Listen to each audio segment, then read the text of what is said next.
Assalamualaikum, hello everyone. আজি মই কলেজতে ব্ৰেকফাষ্ট কৰিলোঁ আৰু কলেজ শেষ হোৱাৰ পিছত মই ৱেষ্টছাইডলৈ ওলাই আহিলোঁ। ইয়াতে চেল চলি আছে বুলি গম পালোঁ আৰু বহুত ভাল ভাল কালেকশ্যনছৰ কুৰ্তাজ আছিলে। ইয়াতে মই এথনিক কালেকশ্যন চাই আছিলোঁ, সেইকাৰণে সেয়াই দেখুৱাইছোঁ। বৰ্তমান বহুত কুৰ্তাজ একেবাৰে কম দামত এভেইলেবল আছে ইয়াতে, যেনে 699, 499, 1299, 999, কিছুমান 699 আৰু কিছুমান বিল' 500, এটলিষ্ট 33% ডিছকাউণ্ট চলি আছে। সেইকাৰণে বহুত ভাল কুৰ্তাজ বহুত কম দামত ক্ৰয় কৰিব পৰা যায় ইয়াৰ পৰা।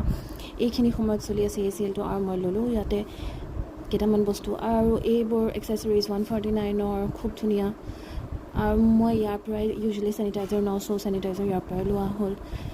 মই জাষ্ট কুৰ্তা এণ্ড চেনিটাইজাৰ লৈছোঁ, বেছি একো লোৱা নাই। তাৰপিছত ঘৰলৈ উভতি আহিলোঁ এনেকৈ গ্ৰীণ বাছত। ৰাস্তাৰ অলপমান ক্লিপছ ল'লোঁ আৰু লগতে যিখন ব্ৰিজ হৈ আছে নৰ্থ গুৱাহাটী আৰু ছাউথ গুৱাহাটী কানেক্ট কৰাৰ, সেইখনৰ অলপমান শ্বটছ ল'লোঁ। আজিৰ কাৰণে এয়াই। Thank you so much for watching this video. Do give it a like, thumbs up and share this video. Thank you.